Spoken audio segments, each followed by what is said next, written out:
Aroma ടിവിയുടെ എല്ലാ മാന്യ ശ്രോതാക്കൾക്കും വേഗം വരുന്ന കർത്താവായ യേശു ക്രിസ്തുവിന്റെ തന്നെ നാമത്തിൽ വന്ദനത്തെയും സ്വാഗതത്തെയും അറിയിക്കുന്നു. അനുഗ്രഹീതവും മനോഹരവുമായ നല്ല നിമിഷങ്ങൾക്കായി, നല്ല ദിവസത്തിനായി ഞാൻ കർത്താവിന് സ്തോത്രം ചെയ്യുന്നു. ഇന്ന് നമ്മൾ ക്ഷണം സ്വീകരിച്ച് നമ്മോടൊപ്പം ജോയിൻ ചെയ്തിരിക്കുന്നത് കർത്താവിന്റെ വിലപ്പെട്ട ദാസൻ പ്രിയ സിപ്പി മാത്യു ആണ്. കർത്താവിന്റെ ദാസന്റെ ജീവിതത്തിൽ ദൈവം നടത്തിയ ഒരുപാട് അനുഭവങ്ങളും ഓർമ്മകളും അരോമ ടിവിയുടെ പ്രേക്ഷകരോടൊപ്പം പങ്കുവയ്ക്കുകയാണ്. നമുക്ക് അവർക്ക് ശ്രദ്ധയോട് സ്കിപ്പ് ചെയ്യാതെ അവസാനം വരെ ഈ വീഡിയോ കാണുകയും കേൾക്കുകയും ചെയ്യാം. പെറ്റമ്മ പ്ലാസ്റ്റിക് കവറിനകത്താക്കി കുപ്പത്തൊട്ടിയിൽ വലിച്ചെറിഞ്ഞ ഒരു കുഞ്ഞിന്റെ സംഭവബഹുലമായ ജീവിതാനുഭവങ്ങളാണ് നാം കേൾക്കാൻ പോകുന്നത്. എച്ചിൽ പാത്രങ്ങൾ കഴുകി എച്ചിൽ പാത്രത്തിൽ നിന്ന് കിട്ടുന്ന ആഹാരം ഭക്ഷിച്ച് റെയിൽവേ പ്ലാറ്റ്ഫോമുകളിലും ട്രെയിനിലും മറ്റ് വിവിധ ഇടങ്ങളിലും വഴിയോരങ്ങളിൽ കിടന്നുറങ്ങി ജീവിതം നയിച്ച ഒരു ചെറുപ്പക്കാരന്റെ അസാധാരണമായ അനുഭവങ്ങളും ഓർമ്മകളും നമ്മളോടൊപ്പം പങ്കുവയ്ക്കുന്നു. ശ്രദ്ധയോടെ സ്കിപ്പ് ചെയ്യാതെ അവസാനം വരെ ഈ വീഡിയോ നമുക്ക് അവർക്ക് കാണുകയും കേൾക്കുകയും ചെയ്യാം. നിങ്ങളുടെ പ്രിയപ്പെട്ടവർ കൂടി ഷെയർ ചെയ്ത് കൊടുക്കാം. കർത്താവിന്റെ നാമം അതിലൂടെ മഹിമപ്പെടട്ടെ. മാത്രമല്ല നിങ്ങളുടെ വിലയേറിയ അഭിപ്രായങ്ങളും നിർദ്ദേശങ്ങളും കമന്റ് ബോക്സിൽ രേഖപ്പെടുത്തണം. അതുപോലെ തന്നെ സ്ക്രീനിൽ കാണുന്ന വാട്സപ്പ് നമ്പറിൽ ഞങ്ങളെ വിവരം അറിയിക്കണം. ഞങ്ങൾ നിങ്ങൾക്കായി വിശേഷിച്ച് പ്രാർത്ഥിക്കുന്നു. എല്ലാ തിങ്കളാഴ്ചയും രാത്രി 9 മണി മുതൽ സാക്ഷ്യം പറഞ്ഞ പ്രിയപ്പെട്ടവരോടൊപ്പം പ്രാർത്ഥിക്കുവാൻ അവസരമുണ്ട്. നിങ്ങൾക്കും അതിൽ പങ്കാളികളാകാം. കർത്താവ് നമ്മെ എല്ലാവരും അനുഗ്രഹിക്കട്ടെ. തുടർന്ന് കർത്താവിന്റെ ദാസൻ പ്രിയ സിപ്പി മാത്യുവിനെ തികഞ്ഞ സ്നേഹത്തോടും ആദരവോടും കൂടി അരോമ മാത്യുയുടെ പ്രേക്ഷകരോടൊപ്പം സമയം ചെലവഴിക്കുന്നതിനായിട്ട് ഞങ്ങൾ ക്ഷണിച്ചു പോകും. എൻ്റെ പേര് പാസ്റ്റർ സിപ്പി മാത്യു എന്നാണ്. ഞാൻ ഇപ്പോൾ ഉള്ളത് ഖത്തർ എന്ന് പറയുന്ന രാജ്യത്തിലാണ് ശുശ്രൂഷകളുടെ ബന്ധത്തിൽ വന്നിരിക്കുന്നത്. പ്രവർത്തിക്കുന്നത് കർണാടക സ്റ്റേറ്റിൽ രാംനഗര ഡിസ്ട്രിക്റ്റിനടുത്തുള്ള താത്തുകുടി എന്ന് പറയുന്ന ഒരു പഠനത്തിലകത്താണ് വേല ചെയ്യുന്നത്. ഭാര്യ, 3 കുഞ്ഞുങ്ങൾ എനിക്കുണ്ട്. അവിടെ കഴിഞ്ഞ 10 വർഷമായി പാർത്ത് കർത്താവിന്റെ വേല ചെയ്യുന്നു. എൻ്റെ സാക്ഷ്യത്തിലേക്ക് പ്രവേശിക്കുന്നതിന് മുമ്പ് ഒത്തിരി അനുഭവങ്ങളിലൂടെ കർത്താവിനെ വഴി നടത്തുവാനായി തീർന്നു. ഞാൻ ഈ രാജ്യത്തിൽ വന്ന് ബഹുമാന്യ കർത്താവിന്റെ ദാസൻ പ്രിയ പ്രസാദ് ബ്രദറിന്റെ കേരളത്തിലാണ് ഞാൻ ഇങ്ങനത്തെ ഒരു പ്രോഗ്രാമിൽ ജോയിൻ ചെയ്യുവാനുള്ള ക്ഷണം എനിക്ക് കിട്ടിയത്. അദ്ദേഹത്തിന്റെ പരിചയത്തിന്റെ പുറത്താണ്. അങ്ങനെ പ്രിയ ദേവദാസനുമായിട്ട് കോണ്ടാക്ട് ചെയ്തു. ഇങ്ങനെ ഒരു അവസരം ഒരുക്കി നൽകിയതിൽ ദേവദാസനുള്ള നന്ദിയെ, വന്ദനത്തെ ദൈവനാമത്തിൽ ഓർമ്മിപ്പിക്കുന്നു. കർത്താവ് ഈ ആരംഭ ചാനലിലെ കർത്താവ് ധാരാളം അനുഗ്രഹിക്കട്ടെ. എന്റെ പിന്നിൽ പ്രവർത്തിക്കുന്ന എല്ലാ ദൈവമക്കളെയും കർത്താവ് ധാരാളം അനുഗ്രഹിക്കട്ടെ. കർത്താവ് മാനിക്കട്ടെ. ഞാൻ പറഞ്ഞതുപോലെ എൻ്റെ പേര് പാസ്റ്റർ സിപ്പി മാത്യു എന്നാണ്. ആക്ച്വലി ഈ പേര് കേരളത്തിൽ തന്നെ എനിക്കും വേറൊരു വ്യക്തിക്കും മാത്രമേ ഉള്ളൂ. ഇതൊരു ബീഹാറി നെയിമാണ്. മറ്റൊന്നുമല്ല, നമ്മുടെ നാട്ടിൽ കുഞ്ഞുങ്ങളുടെ ബാലമാസിക എഴുതുന്ന സിപ്പി പള്ളിപ്പുറം എന്ന് പറയുന്ന ഒരു എഴുത്തുകാരനുണ്ട്. അദ്ദേഹം കഴിഞ്ഞ പിന്നെ അടുത്ത ഈ പേരിന്റെ ഉടമ ഞാൻ മാത്രമാണ്. എൻ്റെ മമ്മി ബംഗാളി സ്വദേശിനിയാണ്. എൻ്റെ പിതാവ് നാഗാലാൻഡിനാണ്. അങ്ങനത്തെ ഒരു നല്ലൊരു കുടുംബത്തിൽ ജനിപ്പാൻ കർത്താവ് എനിക്ക് ഭാഗ്യമൊരുക്കി.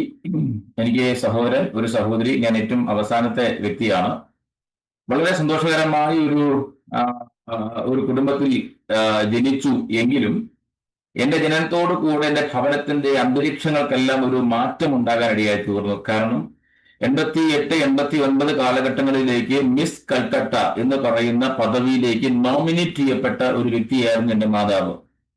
എൻ്റെ മാതാവിന്റെ ഏറ്റവും വലിയ അംബിഷൻ എന്ന് പറയുന്നത് കൽക്കട്ട സ്റ്റേറ്റിന്റെ അതീവ സുന്ദരിയായി ഇരിക്കണം, ആ ഒരു തലത്തിൽ മുന്നേറി പോകണം എന്നുള്ള ഒരു വലിയ വാഞ്ചയോട് കൂടെ ജീവിതം ആരംഭിച്ച വ്യക്തി. എൻ്റെ പിതാവ് നാഗാലാൻഡിലെ പോലീസ് ഓഫീസർ ആയിരുന്നു.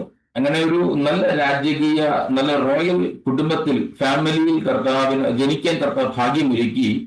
പക്ഷെ എന്റെ ജനനത്തോടു കൂടെ എൻ്റെ ഭവനത്തിന്റെ അകത്ത് അപ്രതീക്ഷിതമായ പ്രശ്നങ്ങൾ ഉരുത്തിരിയായി തീർന്നു.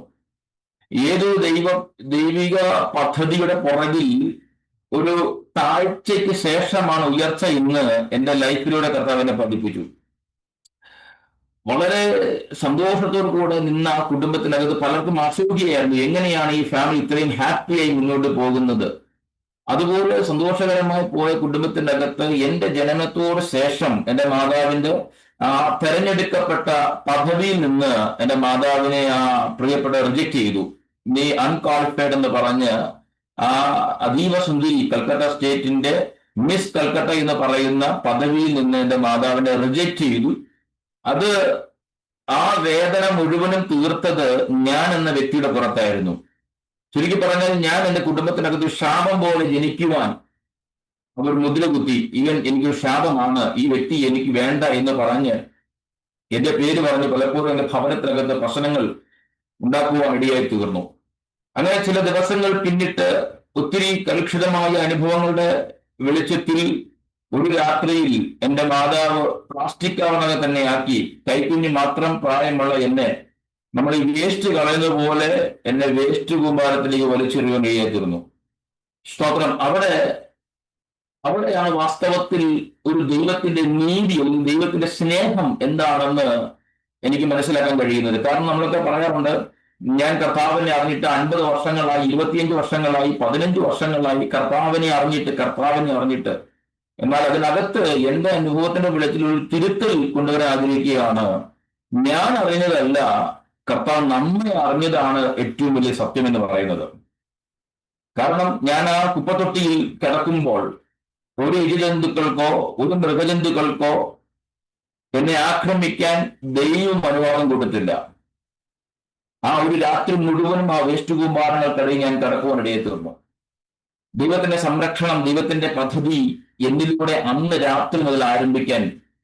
കാരണം ഞാൻ ഇന്ന് ഈ ഒരു കർത്തൃവേലയിൽ നിൽക്കണമെങ്കിൽ ഇതിന്റെ പുറകിൽ ദൈവം വെച്ച മാസ്റ്റർ പ്ലാൻ വലുതായിരുന്നു. സ്തോത്രം. അന്ന് രാത്രിയിൽ അവിടെ കിടന്ന് ഞാൻ നേരം വെളുത്തപ്പോൾ എന്റെ പിതാവ് നൈറ്റ് ഡ്യൂട്ടി കഴിഞ്ഞ് വീട്ടിലോട്ട് വരുന്ന വഴിയിൽ ഒരു കൊച്ചു കുഞ്ഞിനെ കരച്ചിൽ പ്ലാസ്റ്റിക് കവറിനകത്ത് വേസ്റ്റുകൾക്കിടയിൽ കേൾക്കൊണ്ടേ തീർന്നു. നോക്കുമ്പോൾ ഞാൻ ബൈബിളിൽ കർത്താവിനെ കുറിച്ച് വായിക്കുന്നത് ശീലകളാൽ പൊതിയപ്പെട്ട ശിശു എന്ന് പറഞ്ഞതുപോലെ വേസ്റ്റിനാൽ പൊതിയപ്പെട്ട ഒരു കുഞ്ഞ് കിടക്കുന്നത് കണ്ട് കോരിയെടുത്ത് നോക്കിയപ്പോൾ തന്റെ സ്വന്തം മകൻ വീട്ടിനകത്ത് കട്ടിലിൽ കിടക്കേണ്ട വ്യക്തി വേസ്റ്റ് കൂമ്പാരങ്ങൾ കടയിൽ കിടക്കുന്നു. എന്നെ എടുത്ത് വീട്ടിൽ കൊണ്ടുപോയി എന്റെ മമ്മിയോട് എന്റെ പിതാവ് ചോദിച്ചു, നീ എന്താ ചെയ്തത്? എന്റെ മാതാവ് പറഞ്ഞ ഒരു വേട്, ഈ ശാപം പിടിച്ചവൻ താമസിക്കുന്ന വീട്ടിൽ ഞാൻ താമസിക്കത്തില്ല എന്ന ഒറ്റ വാക്കിൽ എന്റെ പിതാവിനെ അടക്കം ഞങ്ങൾ 3 കുഞ്ഞുങ്ങളെ ആ വീട്ടിൽ നിന്ന് ഇറക്കി വിട്ടു. എങ്ങോട്ട് പോകണമെന്ന് അറിയത്തില്ല. എന്റെ പിതാവിനെ നേരത്തെ പറഞ്ഞു, നാഗാലാൻഡിൽ പോലീസ് ഓഫീസർ ആയിരുന്നു. ക്രമേണ തന്റെ ജോലിക്കകത്തുണ്ടായ ബുദ്ധിമുട്ടും പ്രയാസങ്ങളും എതിരാളികളാൽ ഉണ്ടാകുന്ന അപായങ്ങളെ പേടിച്ച് താൻ ജോലി റിസൈൻ ചെയ്ത് എന്റെ മാതാവിന്റെ കൂടെ ഞങ്ങൾ കഴിഞ്ഞുകൊണ്ടിരുന്നത്. ജോലിയുമില്ല. ഒരു ഒരു ഒരു കമ്പനിയിൽ സെക്യൂരിറ്റി ഓഫീസറായിട്ട് ജോലി ചെയ്യുമ്പോഴാണ് ഞാൻ ജനിക്കുന്നത്. ഞങ്ങളെ പ്രതി പിതാവിന്റെ ജോലി നഷ്ടപ്പെട്ടു. എങ്ങോട്ട് പോകണമെന്ന് അറിയത്തില്ല. അന്ന് ഞങ്ങൾ യാത്ര പുറപ്പെട്ടു. 11 മാസം എന്റെ വീട് ട്രെയിനായിരുന്നു. കയറി കിടക്കാൻ വീടില്ല, കഴിക്കാൻ നല്ല ആഹാരമില്ല, മാറിയെടുക്കാൻ നല്ല വസ്ത്രമില്ലാതെ 11 മാസക്കാലം ട്രെയിനിന്റെ അകത്ത് ഞങ്ങൾ വാസം ഉറപ്പിച്ചു. എന്റെ പിതാവും എന്റെ സഹോദരിയും സീറ്റിനടിയിൽ കയറും, ഞാനും എന്റെ ജ്യേഷ്ഠനും ക്ലോസറ്റിൽ കയറിയിരിക്കും. അങ്ങനെ നീണ്ട 12 മാസക്കാലം ഞങ്ങളുടെ യാത്ര, ഞങ്ങളുടെ ജീവിതം മുന്നോട്ട് കൊണ്ടുപോയി. ഏതെങ്കിലും കമ്പാർട്ട്മെന്റിൽ വണ്ടി നിർത്തിയാൽ അവിടെ ഇറങ്ങി താഴെ കിടക്കുന്ന ഭക്ഷണങ്ങൾ തുരക്കിയെടുത്ത് കഴിച്ച് പിന്നെയും യാത്ര പുറപ്പെടും. ഏതെങ്കിലും കമ്പാർട്ട്മെന്റിൽ വണ്ടി നിർത്തിയാൽ അവിടെയുള്ള ഏതെങ്കിലും പൈപ്പിൻ ചുവട്ടിൽ പോയി കുളിച്ച് അതേ ഡ്രസ്സ് തന്നെ ഇട്ട് പിന്നെയും യാത്ര പുറപ്പെടും. ഇങ്ങനെ 12 മാസക്കാലം യാത്ര ചെയ്ത് ഹരിയാന ഗുഡ്ഗാവ് എന്ന് പറയുന്ന റെയിൽവേ സ്റ്റേഷൻ എത്തിയപ്പം TTR എന്റെ പിതാവിനെ പിടിച്ച് പുറത്താക്കി. നല്ല കുടുംബത്തിൽ അഭിമാനത്തോടു കൂടെ വളർന്ന എന്റെ പിതാവിന് അത് വലിയൊരു ക്ഷീണമായി മാറി.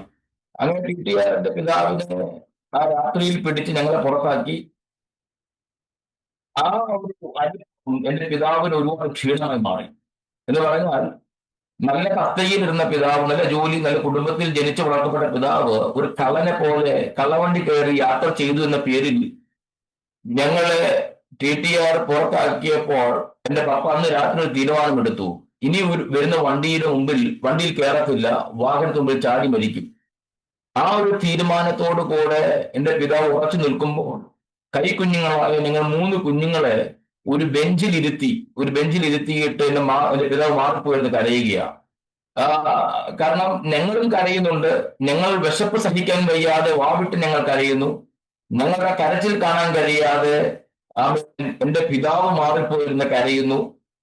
ആ കരച്ചിലിന്റെ അകത്തൊരു തീരുമാനമെടുത്തു, ഇനി ഒരു വാഹനത്തിലും കയറത്തില്ല, അടുത്ത വരുന്ന വാഹനത്തിന് മുമ്പിൽ ചാടി മരിക്കും.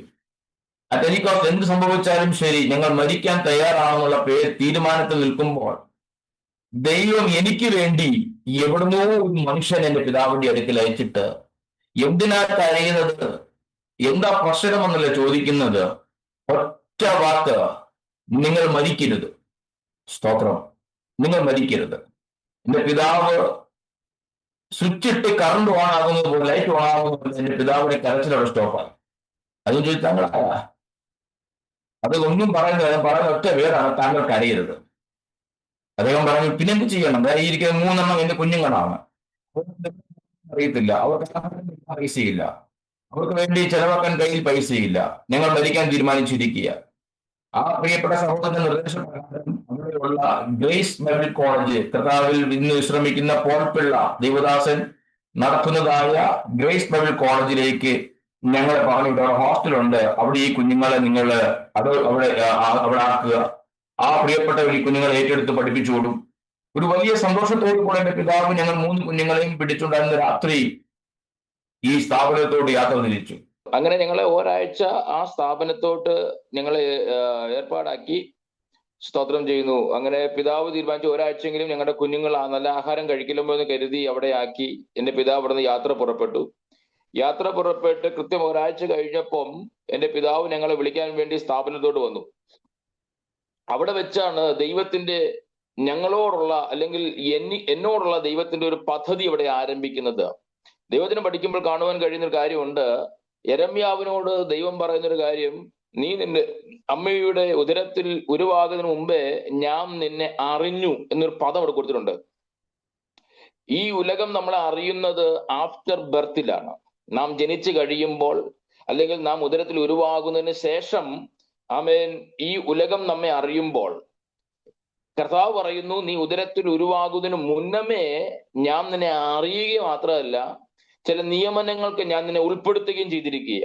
ആ ഒരു ബന്ധത്തിൽ എൻ്റെ ലൈഫിൽ കർത്താവ് ചില വഴികൾ തുറക്കാൻ തുടങ്ങി.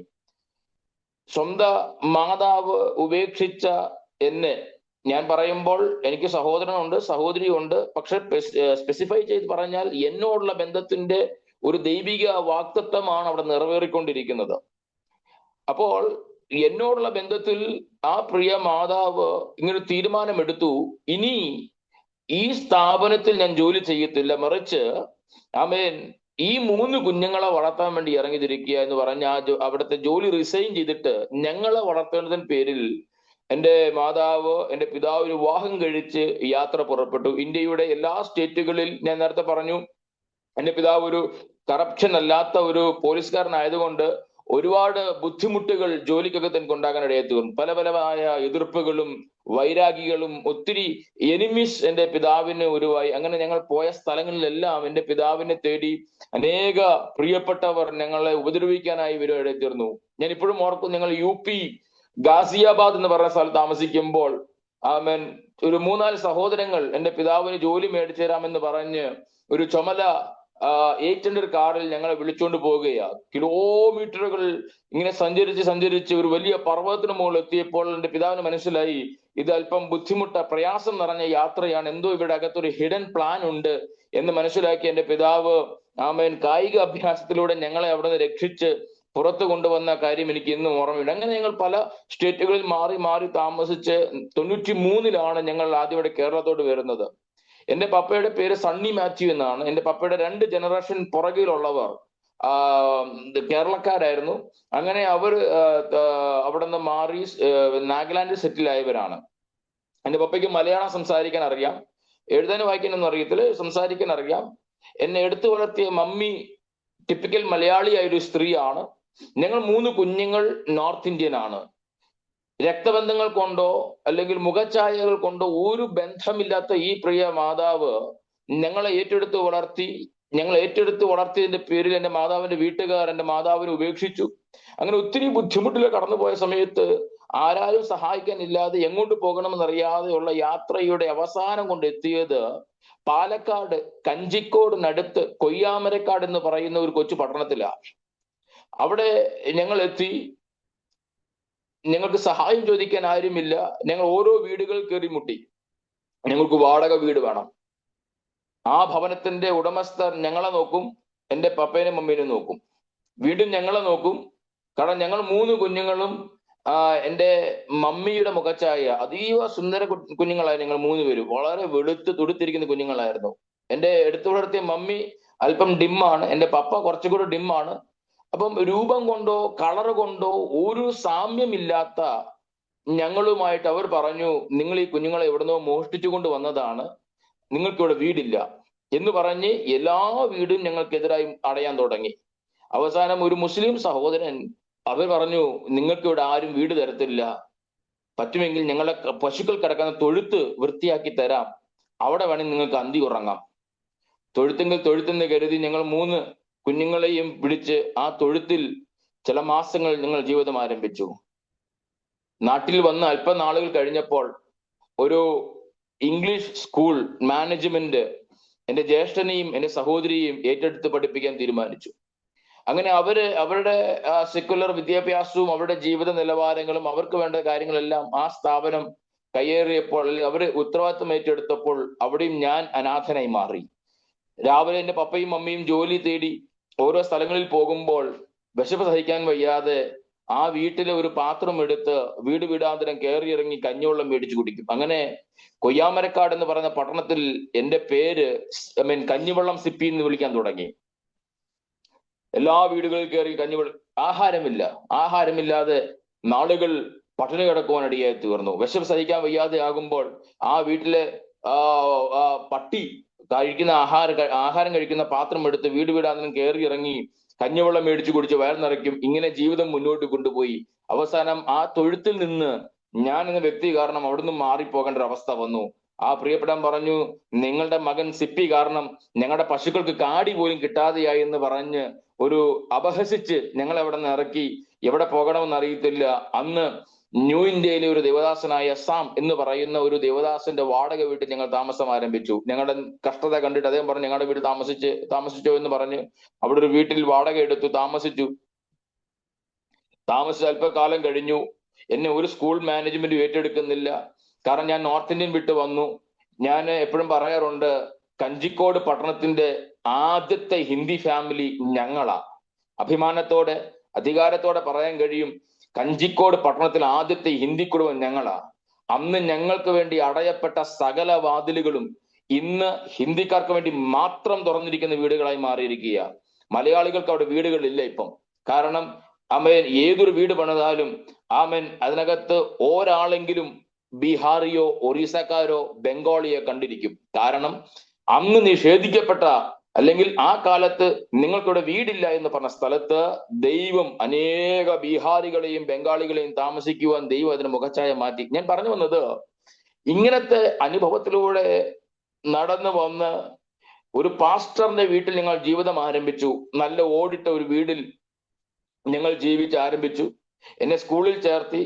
അല്പനാളുകൾ കഴിഞ്ഞപ്പോൾ എൻ്റെ പിതാവിന് അറ്റാക്ക് രോഗമായി മാറി.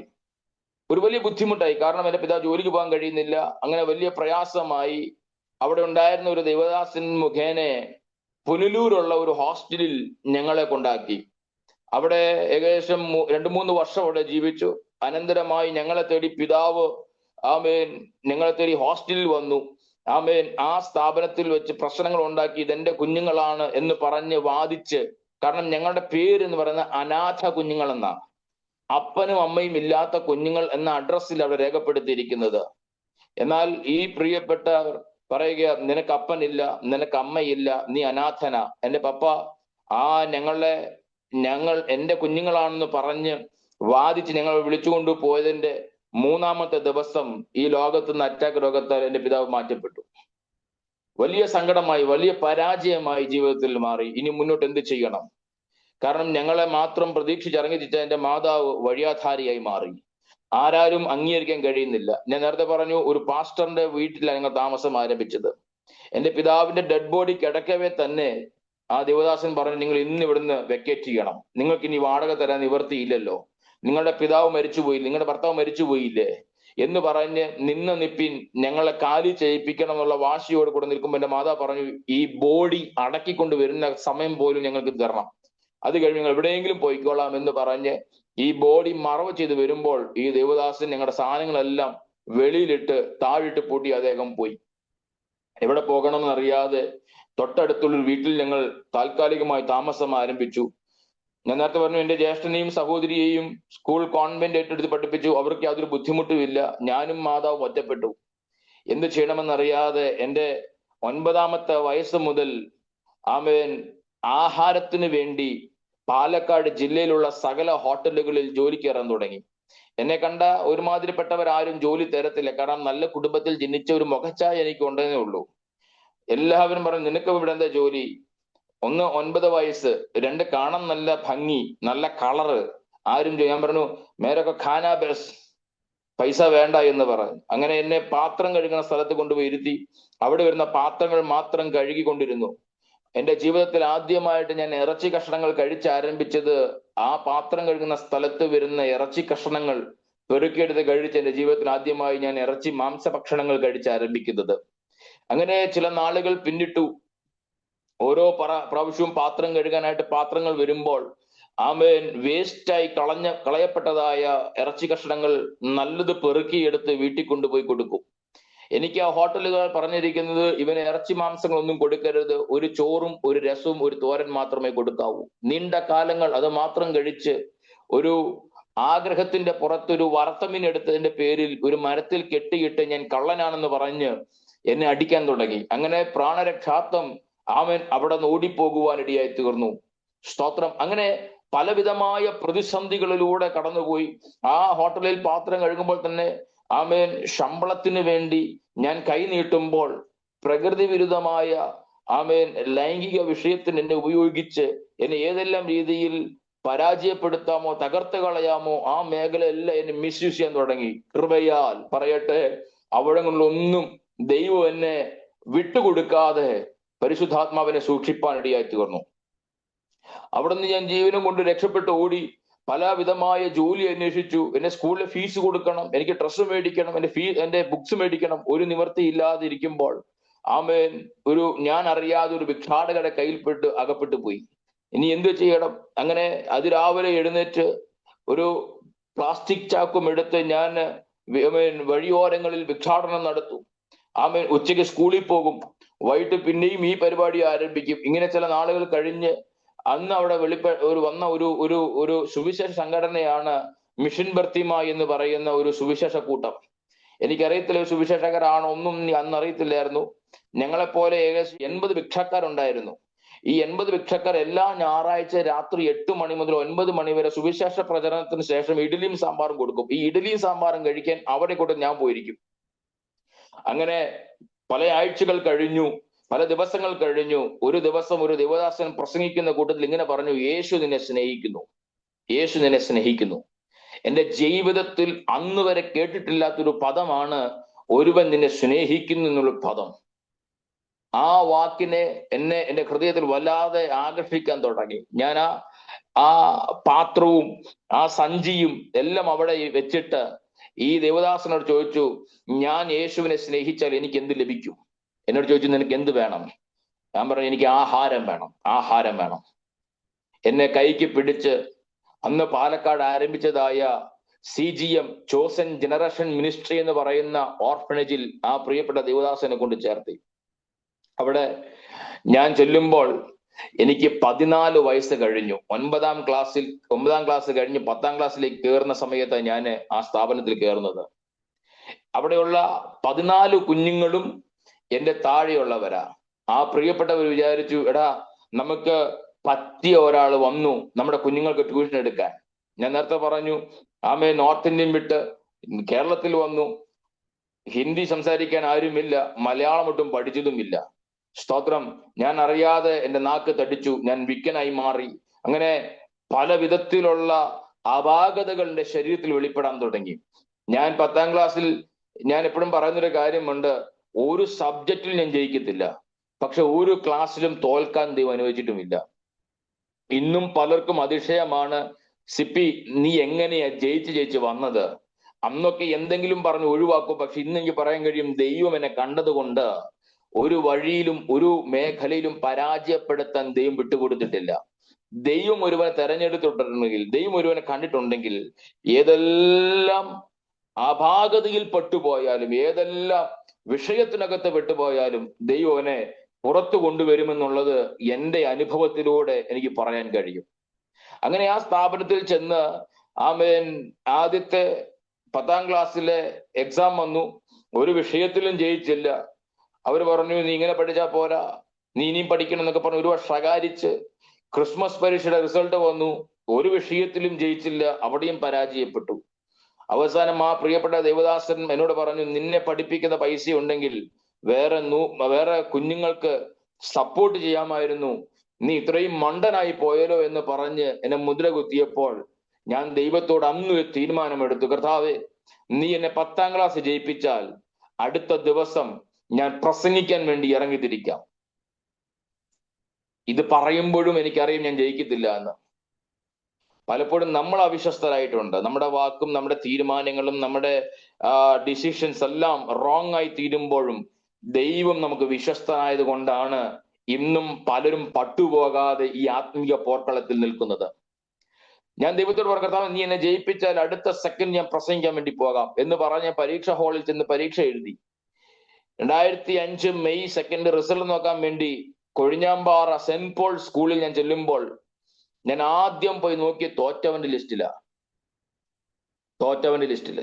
ഞാൻ തീരുമാനമെടുത്തത് ശരിയാണ്, എനിക്ക് പ്രസംഗിക്കാൻ ഭയങ്കര ഇഷ്ടമാണ്, പക്ഷെ എനിക്കറിയാം ഞാൻ ജയിക്കത്തില്ല. ആകയാൽ ഞാൻ ആദ്യം പോയി നോക്കി തോറ്റവന്റെ ലിസ്റ്റിൽ പേര് നോക്കി.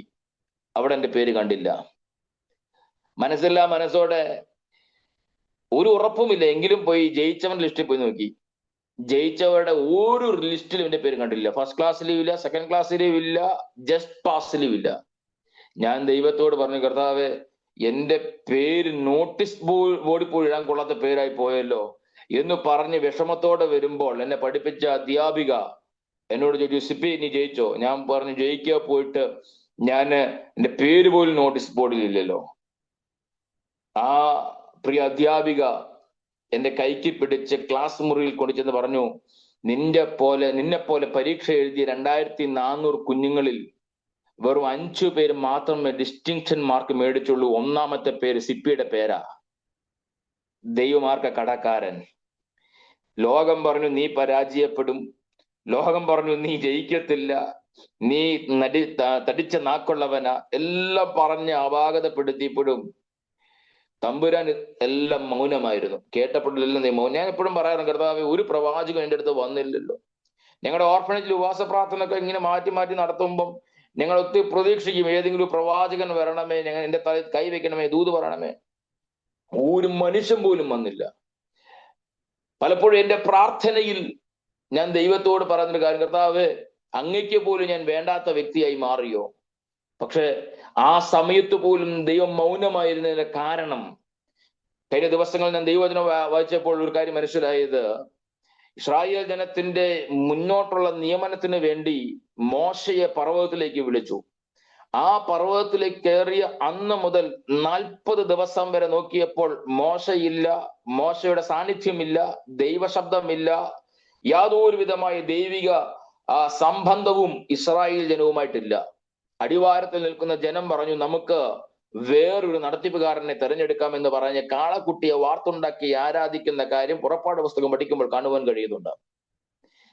ദൈവത്തിന്റെ മൗനതയെ തെറ്റിദ്ധരിക്കപ്പെട്ടപ്പോൾ അവിടെ വെളിപ്പെട്ട ഒരു പൈശാചിക ആരാധന.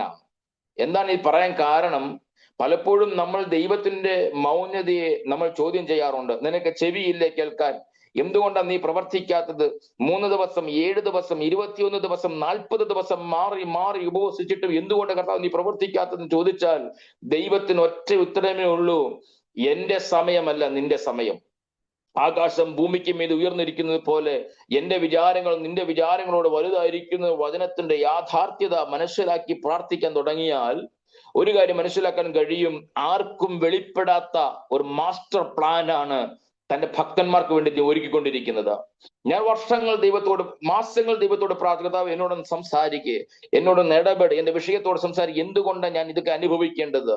ഇതെല്ലാം ഞാൻ ഈ വിഷയത്തിന്റെ പ്രാർത്ഥനയിലെല്ലാം മൗനമായിരുന്നു. അവസാനം 10ാം ക്ലാസ് റിസൾട്ട് കിട്ടി, ഡിസ്റ്റിങ്ഷൻ മാർക്കോടെ കർത്താവിനെ പാസ്സാക്കി, പേപ്പർ മേടിച്ച് അലമാരി വെച്ച് അടുത്ത ദിവസം ദൈവവചനം പഠിക്കാൻ വേണ്ടി വിവിധ സ്ഥാപനങ്ങളിൽ പഠിക്കാൻ വേണ്ടി പോയി.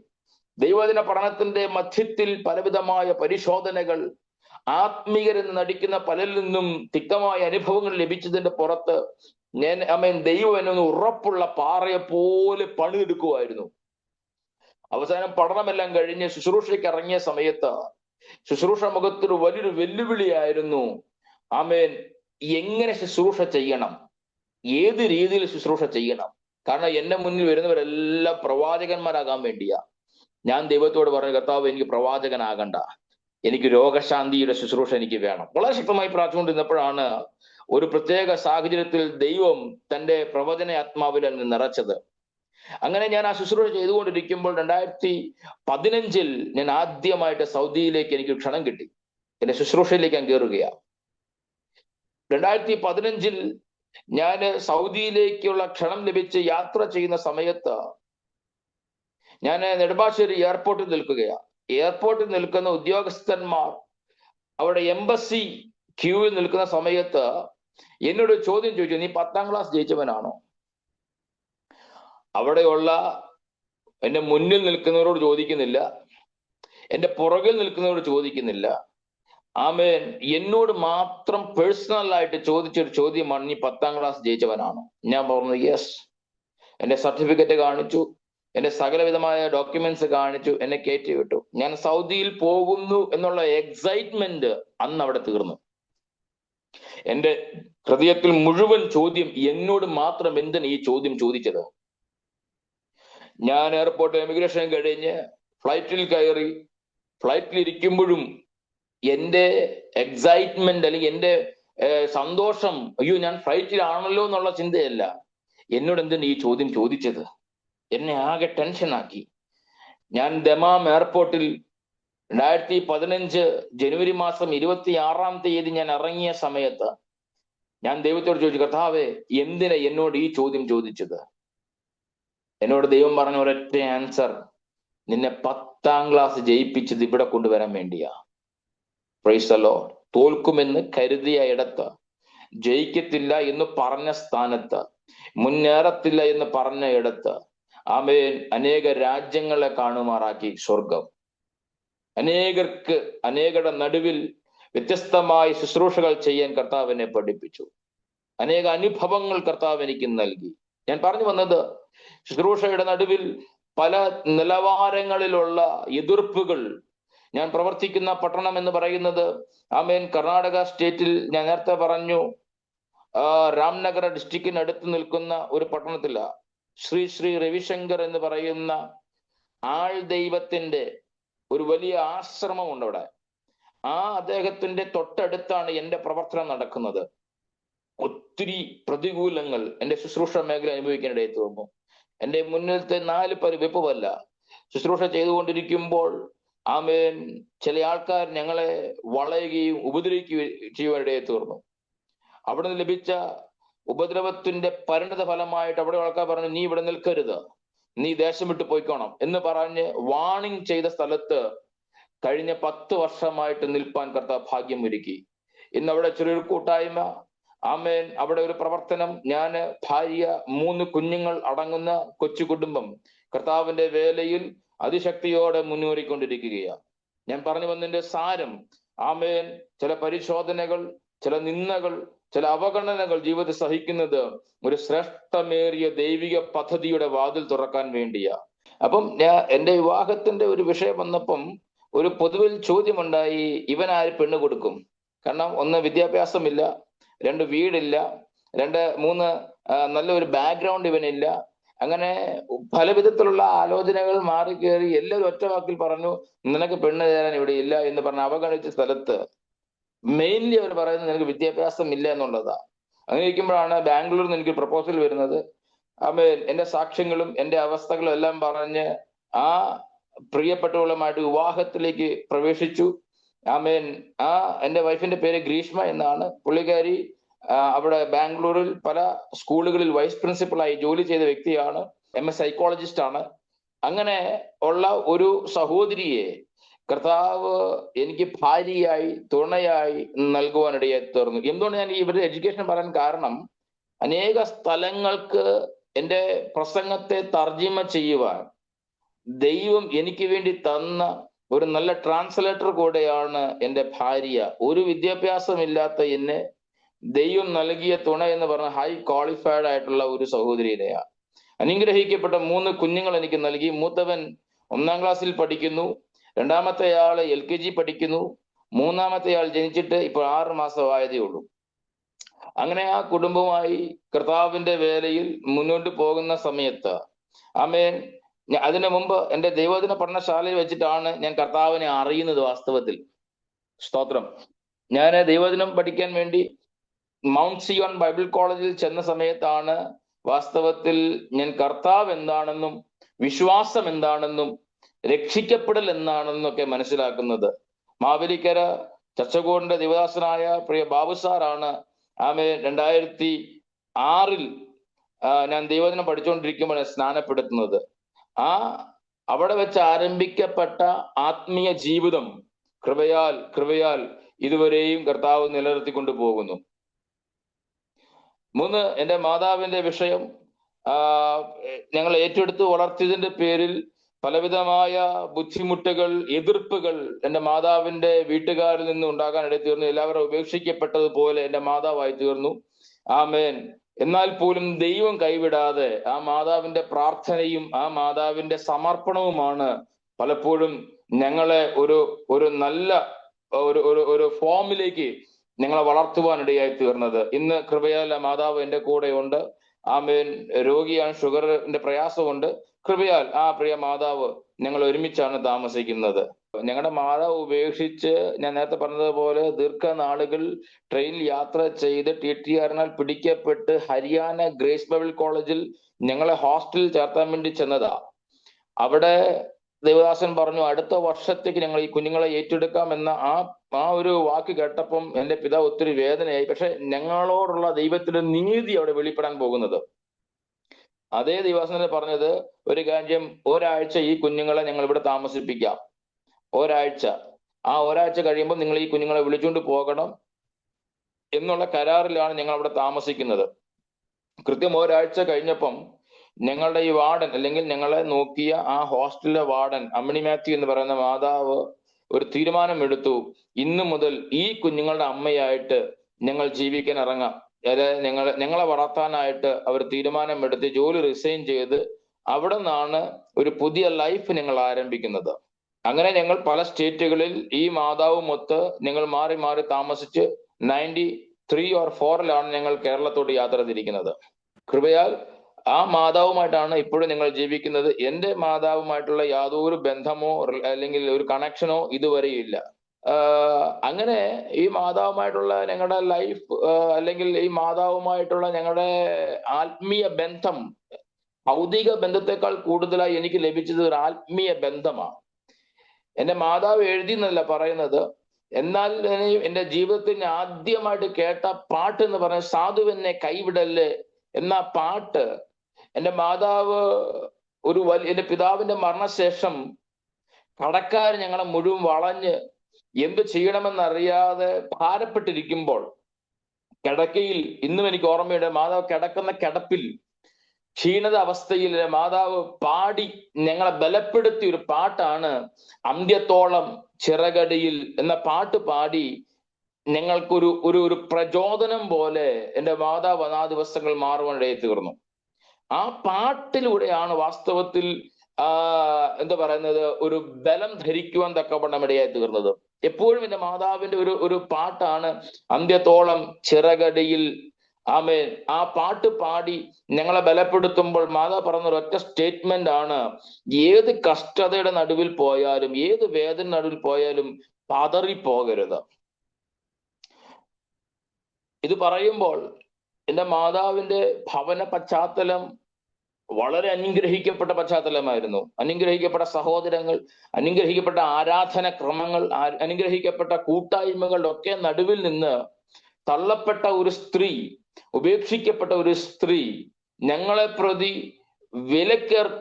ഏൽക്കപ്പെടേണ്ട ഒരു വ്യക്തി, ഇനി നീയും ഞാൻ തമ്മിൽ ബന്ധമില്ല എന്ന് ജന്മം കൊടുത്ത മാതാപിതാക്കൾ ശപിച്ച് പ്രാഗി പുറത്താക്കുമ്പോഴും എൻ്റെ മാതാവിന് തീരുമാനമെടുക്കാമായിരുന്നു, വേണ്ട, ഇത് എൻ്റെ വീട്ടുകാരുടെ വാക്ക് കേട്ട് പോയാൽ മതി. പക്ഷെ എന്നെ പ്രതി അല്ലെങ്കിൽ എന്നോടുള്ള ബന്ധത്തിൽ ദൈവം ഒരുക്കിയ ഒരു വഴിയായിരുന്നു ഈ വാർഡൻ എന്ന് പറയുന്നത്. വാസ്തവത്തിൽ ഇപ്പോഴും പറയാറുണ്ട്, ഈ വാർഡനെ കണ്ടുകിട്ടിയില്ലായിരുന്നുവെങ്കിൽ ഞാൻ ഏതെങ്കിലും വഴിയാധാരമായി പോയേനെ, അല്ലെങ്കിൽ ഏതെങ്കിലും ഒരു നോർമൽ ലൈഫ്, നമ്മുടെ നാട്ടുപുറങ്ങളിൽ കാണുന്ന പോലെ ആഹാരത്തിന് വേണ്ടി മറ്റു മുമ്പിൽ കൈനീട്ടി ജീവിക്കേണ്ട ഒരു വ്യക്തിയായി മാറിയേനെ. ഇന്നത്തെ തലമുറയിലെ കുഞ്ഞുങ്ങളോട് പറയുന്നൊരു കാര്യമുണ്ട്, ഏറ്റവും അനുഗ്രഹിക്കപ്പെട്ട ഒരു കാലഘട്ടത്തിലാണ് ഇന്നത്തെ കുഞ്ഞുങ്ങൾ ജീവിക്കുന്നത്. കഴിക്കാൻ ആഹാരമുണ്ട്, ഉടുക്കാൻ നല്ല വസ്ത്രമുണ്ട്, പാർക്കാൻ നല്ല വീടുണ്ട്, കഴിക്കാൻ നല്ല രാജകീയ ആഹാരങ്ങളുണ്ട്. ആഹാരത്തിന്റെ പേരിൽ ഭവനങ്ങളിൽ മാതാപിതാക്കളോട് പ്രശ്നം ഉണ്ടാക്കുമ്പോൾ ചിന്തിക്കുക, ആ ആഹാരത്തിന്റെ പേരിൽ ഞങ്ങൾക്കൊന്ന് ലഭിച്ചിരുന്നെങ്കിൽ, ഞങ്ങൾക്ക് ആഹാരം കിട്ടിയിരുന്നെങ്കിൽ എത്രയോ സന്തോഷമായി പോയേനെ എന്ന് നൂറുകണക്കിന് കുഞ്ഞുങ്ങൾ ഇന്നും ഞാൻ പ്രവർത്തിക്കുന്ന പ്രദേശങ്ങളിൽ കാണുവാൻ കഴിയുന്നുണ്ട്. Praise the Lord. അപ്പൊ ദൈവത്തിന്റെ ഒരു പദ്ധതിയാണ് ഞാൻ സുവിശേഷ വേലയ്ക്ക് ഇറങ്ങണം എന്നുള്ളത്.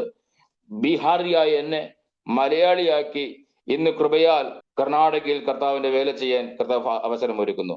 ദൈവസഭ ഈ ചാനലിൽ കാണുന്ന പ്രിയപ്പെട്ടവർ ഞങ്ങളെ ഓർത്ത് പ്രാർത്ഥിക്കുക. ഞാന് ഒരു കാര്യം കൂടെ എടുത്തു പറയാം. ആദ്യമായിട്ടാണ് ഞാൻ ഒരു പ്ലാറ്റ്ഫോമിൽ ഇങ്ങനെ സാക്ഷ്യം പറയുന്നത്. അതിന്റെ ഈ ഒരു ഏറ്റക്കുറച്ചിൽ എന്റെ ജീവിതത്തിലുണ്ട്. എന്നിരുന്നാലും ദേവദാസൻ നൽകിയ സമയത്തിൽ നന്ദി പറയുന്നു. Praise the Lord. ഹല്ലേലൂയ. കർത്താവേ, അനുഗ്രഹിക്കപ്പെട്ടതായ ഈ നല്ല രാത്രിക്കായി സ്തോത്രം ചെയ്യുന്നു. കേൾപ്പിക്കാൻ അല്ലെങ്കിൽ എന്റെ സാക്ഷ്യം പറയുവാൻ തക്കവണ്ണം ഈ ഒരുക്കപ്പെട്ടതായ ഈ നല്ല പ്ലാറ്റ്ഫോമിനായി സ്തോത്രം. കർത്താവേ, ഈ സാക്ഷ്യം കേൾക്കുന്ന പ്രിയപ്പെട്ടവർ അവർ ഏത് സാഹചര്യത്തിൽ ഏത് അനുഭവത്തിലൂടെ ആണെങ്കിലും ദൈവം അവരെ ബലപ്പെടുത്തേണ്ടതിനായി, ദൈവം അവർക്ക് ആശ്വാസം കൊടുക്കേണ്ടതിനായി അടിയങ്ങൾ ദൈവത്തോട് പ്രാർത്ഥിക്കുകയാണ്. കർത്താവെ, നഷ്ടങ്ങൾ, വേദനകൾ, ഉപദ്രവങ്ങൾ, ഉപേക്ഷണങ്ങൾ ഒക്കെയും അവരുടെ ജീവിതത്തിൽ കയറുമ്പോൾ പതറിപ്പോകാതെ കാലങ്ങളായി നാളുകളായി ദൈവനാമത്തിന് വേണ്ടി നിലകൊള്ളുന്ന ഒരാത്മീക പോരാളികളായി മാറേണ്ടതിനായി അടിയങ്ങൾ ദൈവത്തോട് പ്രാർത്ഥിക്കുകയാണ്. ആവശ്യമായതെല്ലാം കൊടുത്തവരെ മാനിച്ചു വഴി നടത്തുമാറാകണമേ. കർത്താവ്, അടിയങ്ങൾ പറഞ്ഞ ഈ സാക്ഷ്യം കേൾക്കുന്നവർക്ക് അനുഗ്രഹിക്കപ്പെട്ട ഒരു ജീവിതം തുടക്കം കുറിക്കുവാൻ സ്വർഗമിടയാക്കണമെന്ന് അടിയങ്ങൾ ദൈവത്തോട് പ്രാർത്ഥിക്കുകയാണ്. പ്രത്യേകിച്ച് കർത്താവെ, ഈ ആരംഭ TV ചാനലിനായി പ്രാർത്ഥിക്കുന്നു. കർത്താവെ, തന്റെ ദാസൻ ചെയ്യുന്ന ഈ ആത്മീക കൂട്ടായ്മ, കർത്താവ്, ഈ ഓൺലൈൻ മീഡിയ അനേകർക്ക് പ്രചോദനമായി ആശ്വാസമായി തീരുവാൻ അടിയങ്ങൾ ദൈവത്തോട് പ്രാർത്ഥിക്കുകയാണ്. സകല ആത്മിക ഭൗതിക നന്മകൾ കൊടുത്ത് കർത്താവ് ഈ മീഡിയയെ, ഈ പ്രവർത്തനത്തെ അങ്ങ് വിശാലമാക്കേണ്ടതിനായി പ്രാർത്ഥിക്കുന്നു. ദൈവകൃപയ്ക്കുള്ളിൽ പൊതിയാട്ടെ. ആമേൻ. യേശുവിൻ നാമത്തിൽ തന്നെ. ആമേൻ, ആമേൻ, ആമേൻ, ആമേൻ, ആമേൻ. താങ്ക് യു ദാസൻ പ്രിയ CP മാത്യു അവറുകൾ. ഇത്രത്തോളം സമയം അനുഗ്രഹിക്കപ്പെട്ട ജീവിതാനുഭവം, ദൈവം നടത്തിയ അത്ഭുതകരമായ വഴികളെയും കുറിച്ച് ദൈവനാമ മഹത്വത്തിനു വേണ്ടി അരോമാ TVയുടെ ശ്രോതാക്കളോടൊപ്പം പങ്കുവയ്ക്കുവാൻ സ്വർഗത്തിലെ ദൈവം കൃപ ചെയ്തത് ഓർത്ത് ഞാൻ ദൈവത്തിന് നന്ദി പറയുന്നു. കുപ്പയിൽ നിന്ന് ദൈവം തിരഞ്ഞെടുത്തതിന്റെ പിന്നില് ദൈവത്തിന് വലിയൊരു പദ്ധതിയുണ്ട്. സ്വന്തം അമ്മ, അപ്പൻ, സഹോദരങ്ങൾ നമ്മളെ ഉപേക്ഷിക്കുമ്പോഴും നമ്മളെ കൈവിടാത്ത ഒരു നല്ല കർത്താവ്, നല്ലൊരു പിതാവ്, പെറ്റമ്മയേക്കാൾ ഉറ്റു സ്നേഹിക്കുന്ന നമ്മുടെ ദൈവം നമുക്ക് ഉണ്ട് എന്നുള്ളതിന്റെ വ്യക്തമായ ഒരു തെളിവാണ് കർത്താവിന്റെ ദാസന്റെ ജീവിതാനുഭവങ്ങൾ എന്ന് പറയുന്നത്. ഇന്ന് മനുഷ്യൻ സ്വന്തം സ്വാർത്ഥ താല്പര്യങ്ങൾക്ക് വേണ്ടി മാത്രം ജീവിക്കുമ്പോൾ ചിലപ്പോൾ അവരുടെ മക്കളെ ഉപേക്ഷിക്കും, ഭർത്താവിനെ ഉപേക്ഷിക്കും, ഭാര്യയെ ഉപേക്ഷിക്കും, മാതാപിതാക്കന്മാരെ ഉപേക്ഷിക്കും, ലോകത്ത് എന്തും അവർ ചെയ്യുവാൻ തയ്യാറാകും. എന്നാൽ നമ്മെ ഉപേക്ഷിക്കാത്ത, ഒരുപക്ഷെ നമ്മുടെ കുറവുകൾ വലുതാണെങ്കിൽ പോലും നമ്മളെ കൈവിടാത്ത, നമ്മളെ ചേർത്ത് നിർത്തുന്ന ഒരു ദൈവമാണ് നമ്മുടെ കർത്താവായ യേശു ക്രിസ്തു. ആ കാൽവരി ക്രൂശിന്മേൽ നമുക്കറിയാം, കർത്താവിനെ ക്രൂശിക്കുമ്പോൾ യേശുവിനോടൊപ്പം ക്രൂശിച്ചതായ 2 കള്ളന്മാരിൽ ഒരുവൻ ആ നിമിഷം കർത്താവിനെ ഏറ്റു പറഞ്ഞപ്പോൾ ആ നിമിഷം തന്നെ കർത്താവ് അവനോട് ക്ഷമിച്ച് അവനോട് പറയുന്നു, ഇന്ന് നീ എന്നോടുകൂടെ പറുദീസായിലിരിക്കും. ഞാൻ സന്ദർഭവശാൽ പറഞ്ഞു എന്ന് മാത്രം. നമ്മുടെ ജീവിതത്തിൽ നമ്മളെ ഏതവസരത്തിലും നമ്മളെ തിരഞ്ഞെടുത്ത് ചേർത്ത് നിർത്തുന്ന ആ ക്രൂശിലെ സ്നേഹമാണ് നിത്യസ്നേഹം അല്ലെങ്കിൽ ദൈവസ്നേഹം എന്ന് പറയുന്നത്. മാനുഷികമായുള്ള എല്ലാ സ്നേഹങ്ങൾക്കും പരിമിതികളുണ്ട്. പെറ്റമ്മ കൈവിട്ടാലും കൈവിടാത്ത ആ കർത്താവിന്റെ സ്നേഹം രുചിച്ചറിഞ്ഞ കർത്താവിന്റെ ദാസൻ സിപ്പി മാത്യുവിനെ ഓർത്ത് എൻ്റെ ദൈവത്തിന് സ്തോത്രം ചെയ്യുന്നു. ഒരു ഘട്ടത്തില് ആമേന് ആ പിതാവ് ആ വലിച്ചെറിയപ്പെട്ടതായ ആ കുപ്പയിൽ നിന്ന് എടുത്തില്ലായിരുന്നു എങ്കിൽ എന്ത് സംഭവിക്കുമായിരുന്നു? എന്തും സംഭവിക്കാമായിരുന്നു. നായ്ക്കൾ എടുത്തോണ്ട് പോകാമായിരുന്നു, അല്ലെങ്കിൽ മറ്റേതെങ്കിലും ക്ഷുദ്രജീവികള് നമ്മളെ നശിപ്പിക്കാമായിരുന്നു. എന്നാൽ ദൈവം അതിനെ ഏൽപ്പിച്ചു കൊടുക്കാതെ വീണ്ടും മടക്കി വരുത്തിയ ആ ദൈവത്തിന്റെ മഹാപദ്ധതി എത്ര വലുതാണ്! സ്തോത്രം. അതിനുശേഷം അനേക നാളുകൾ അവിടങ്ങളിലായി യാത്ര ചെയ്ത്, ട്രെയിനിൽ യാത്ര ചെയ്ത്, പ്ലാറ്റ്ഫോമുകളിൽ യാത്ര ചെയ്ത്, ഉപ്പത്തൊട്ടികളിൽ നിന്ന് ഭക്ഷിച്ച് ജീവിക്കുവാൻ നിവൃത്തിയില്ലാതെ, ഉടുക്കുവാൻ വസ്ത്രമില്ലാതെ എത്രയോ പ്രതിസന്ധികളുടെ നടുവിലൂടെ കടന്നുപോയി. പക്ഷേ ജോസഫിനെ പൊട്ടക്കിണറ്റിൽ സ്വന്തം സഹോദരന്മാർ വലിച്ചെറിഞ്ഞ് മിസ്രൈമിയ കച്ചവടക്കാർക്ക് വിറ്റു. പൊത്തിഫേറിന്റെ ഭവനത്തിലും കാരാഗ്രഹത്തിലും ഒക്കെ അടയ്ക്കപ്പെട്ടെങ്കിലും അവന്റെ മേലുള്ളതായ ദൈവീയ പദ്ധതി ഒരിക്കലും മാറിപ്പോയില്ല. ദൈവത്തിന്റെ പരിപാടി, അവന്റെ ദർശനത്തിന് ഒരിക്കലും അതിൽ നിന്ന് അവനെ പിന്തിരിപ്പിക്കുവാൻ തക്കവണ്ണം കഴിഞ്ഞില്ല. കർത്താവിന്റെ ദാസനെ ദൈവം അവനെ തിരഞ്ഞെടുത്ത ആ തിരഞ്ഞെടുപ്പിനായി, ദൈവം ഉപയോഗിക്കുന്ന ആ വിധങ്ങൾക്കായി ഞാൻ ദൈവത്തിന് നന്ദി പറയുന്നു. ഇന്ന് ഒരുപാട് അനുഭവങ്ങളുടെ ഓർമ്മകളുമായി അനുഗ്രഹിക്കപ്പെട്ട സാക്ഷ്യം പറയുവാൻ, അനേകർക്ക് വേണ്ടി പ്രാർത്ഥിക്കുവാൻ, അനേകരെ കർത്താവിങ്കിലേക്ക് ആദായപ്പെടുത്തുവാൻ ദൈവം ഉപയോഗിച്ചു കൊണ്ടിരിക്കുന്നു എന്നറിഞ്ഞതിൽ ഞാൻ ദൈവത്തിന് നന്ദി പറയുന്നു. ദൈവദാസനെയും കുടുംബത്തെയും ശക്തമായി കർത്താവ് ഉപയോഗിക്കട്ടെ. ഏൽപ്പിച്ചിരിക്കുന്ന ശുശ്രൂഷകളെ ദൈവം അനുഗ്രഹിക്കട്ടെ. കർത്താവിന് വേണ്ടി അധികം പ്രയോജനപ്പെടുവാൻ ദൈവം അനേക വേദികൾ ഒരുക്കട്ടെ എന്ന് ഇത്തരണത്തിൽ ആശംസിക്കുന്നു, പ്രാർത്ഥിക്കുന്നു. രോമാ ടിവിയുടെ പ്രേക്ഷകർക്കും ഈ സാക്ഷ്യം നിശ്ചയമായിട്ടും വേറിട്ടൊരു അനുഭവമായിരിക്കുമെന്ന് ഞാൻ പൂർണ്ണമായി വിശ്വസിക്കുന്നു. നിങ്ങളുടെ വലിയൊരു അഭിപ്രായങ്ങളും നിർദ്ദേശങ്ങളും കമന്റ് ബോക്സിൽ രേഖപ്പെടുത്തണം. മാത്രമല്ല, നിങ്ങൾക്കൊരു പ്രാർത്ഥനാ വിഷയമുണ്ടെങ്കിൽ സ്ക്രീനിൽ കാണുന്ന വാട്സപ്പ് നമ്പറിൽ ഞങ്ങളെ വിവരം അറിയിക്കണം. രോമാ ടിവി സാക്ഷ്യം പറഞ്ഞ പ്രിയപ്പെട്ടവരോടൊപ്പം എല്ലാ തിങ്കളാഴ്ചയും രാത്രി 9 മണി മുതൽ പ്രാർത്ഥിക്കുവാൻ അവസരമുണ്ട്. നിങ്ങൾക്കും അതിൽ പങ്കാളികളാകാം. കർത്താവ് നമ്മെ സഹായിക്കട്ടെ. അടുത്ത അനുഗ്രഹിക്കപ്പെട്ട സാക്ഷ്യവും വചനചിന്തയുമായി വീണ്ടും കൂടി കാണുവരെയും എല്ലാ പ്രിയപ്പെട്ടവർക്കും good bye. God bless you all. ആമേൻ. ഓർമ്മയുടെ മനോരഥത്തിൽ മായാത്ത ഓർമ്മയ്ക്കായി അരോമ മാട്രിമോണിയിൽ നിന്നും ജീവിത പങ്കാളിയെ കണ്ടെത്തൂ. നിങ്ങൾ ഒരു ക്രിസ്തീയ ജീവിത പങ്കാളിയെ അന്വേഷിക്കുകയാണോ? അതോ മക്കൾക്ക് അനുയോജ്യമായ ഒരു തക്ക തുണയ്ക്കു വേണ്ടി പ്രാർത്ഥിക്കുന്ന വ്യക്തിയാണോ? എങ്കിൽ അരോമ മാട്രിമോണി നിങ്ങൾക്ക് വേണ്ടിയാണ്. ഇന്നു തന്നെ സൗജന്യമായി രജിസ്റ്റർ ചെയ്യൂ. അരോമ മാട്രിമോണിയുടെ പ്രത്യേകതകൾ: രജിസ്ട്രേഷൻ തികച്ചും സൗജന്യം. ലോകത്തെവിടെയുമുള്ള അനുയോജ്യമായ ക്രിസ്തീയ ജീവിത പങ്കാളിയെ തിരഞ്ഞെടുക്കാം. വിവാഹം നടക്കുന്നതുവരെ സർവീസ് ലഭിക്കുന്നു. ഏറ്റവും ചെറിയ പാക്കേജുകളും തിരഞ്ഞെടുക്കാം. അരോമ മാട്രിമോണി നിങ്ങൾക്കായി ഒരുക്കുന്നു വിവാഹം പരമാനന്ദം. Email aroma matrimony2020@gmail.com